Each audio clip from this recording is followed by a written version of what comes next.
In 2013, there were 4 moms that got together, and we just really got together to start supporting each other. All of our sons had just enlisted in the military, each in a different branch, but we just got together to start having dinner once a month, just kind of talk things through.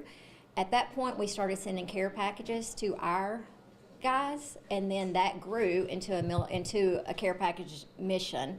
And to date, MOM has sent out over 6,000 care packages to active duty military members around the world. 6,000 care packages. Yes. And, well, what's in the care package? Just in general? Everything. So everything from the most requested item, toilet paper, which I know sounds odd, drink mixes, beef jerky, snacks, microwavable meals, wet wipes, just anything they request, we send out. Okay, absolutely. And also, it's not just care packages for people out on duty. It's also for people in this area. Exactly. So there's going to be a food pantry. There's going to be a food pantry here. There's going to be a home goods store, where they can come in and get what they need for their home, whether it be furniture, bedding, things for their kitchen, and then there'll also be a full service food pantry. Okay, absolutely. The only requirement is if you were a veteran, exactly, or if you were family to a veteran. That is the only, or if you're a first responder or family of a first responder. They have to show that they were actually in the military or have a family member in the military, so they will show proof of that, but that's the only requirement they have. We have a few fundraisers we hold every year. Our next fundraiser, and it's our very first thing we've ever did, and it'll be our 13th year, is our 13th annual memorial rally, and it will be held here this year, and that's actually to raise awareness and restore the true meaning of Memorial Day. But in that, we invite the community to come in and to know what it's about and to support our mission.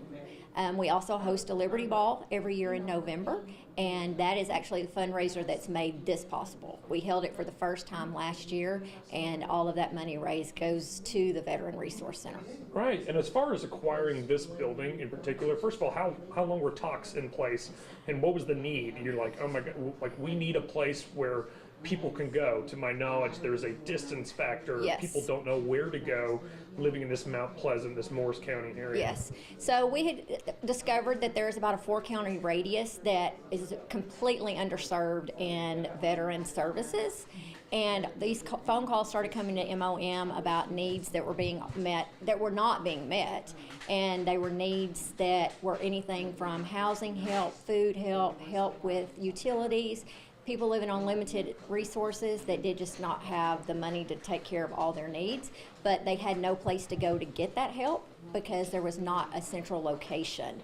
They would go to random places all over Mount Pleasant looking for help, and we would just get the phone calls. So the idea came up, if we could open a building and that building house 911 emergency help, but then get them long-term resources set up so that they don't have the need every single month that can't be met.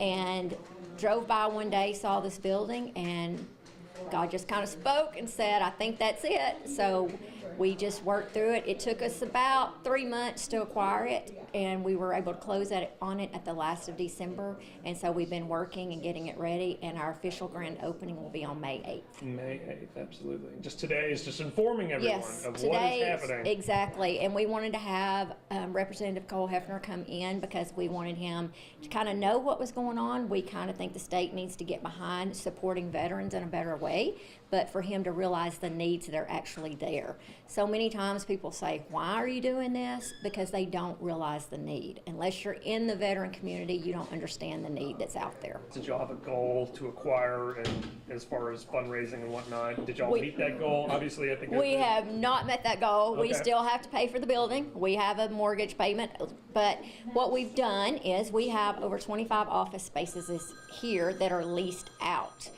Everybody that is leasing from us has a connection to the veteran community and will offer resources of some kind to veterans. And walk me through some of these resources. Okay. So we have Purple Heart Home Health and Veteran Caregivers. The American Legion of Mount Pleasant now houses here. The Disabled American Veterans of Mount Pleasant now houses here. Caregivers of Northeast Texas will be located here. And I think that's all. But they've all taken on space, and that's how we will fund the building, and then hopefully fundraise and be able to cut our costs down even lower so that more money can go back to veterans. And also walk me through, this is kind of a dream coming to fruition. This Yes. is something that has been a long time in the works. Long time. Obviously, this is personal to you and to Yes. so many others. So having this need and seeing it fulfilled, how is this for you just in general, seeing this come to fruition? I always say I have a word every year that God kind of throws at me, and the word in 2025 was purpose. I did not know what that word was going to mean, but I came to find out it was a purpose that there was a need for a veteran resource center. So for us to be able to close on this building the very last week in December and to know that purpose had been fulfilled. And then what was the next word? I didn't want another word because I'm like, where is this going? And it was provision. And so we know God's going to provide it. We're just waiting to see how that all happens. But He's going to take care of us financially so that we can take care of these veterans because they deserve so much more than they get on a daily basis. We need volunteers. There's everything can be done here. If you want to paint, if you want to clean, if you want to pull weeds, help in the flower beds, if you want to sit at the front desk, whatever, there's needs for everything. We do take donations, either monetarily to help cover the cost. If you have things that a veteran could use, whether it's for their home or for the food pantry, we also accept those donations. Anything you have can probably be utilized in this space. A lot of people don't consider themselves a veteran if they did not go to a fighting area or a war zone. That is not technically true, but they do. Some do consider that. So yes, the question is, did you serve?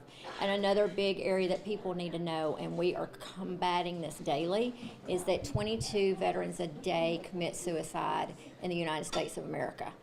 That number is not exaggerated. It is probably higher than what is being reported. And one of our missions here is to have no 22 a day.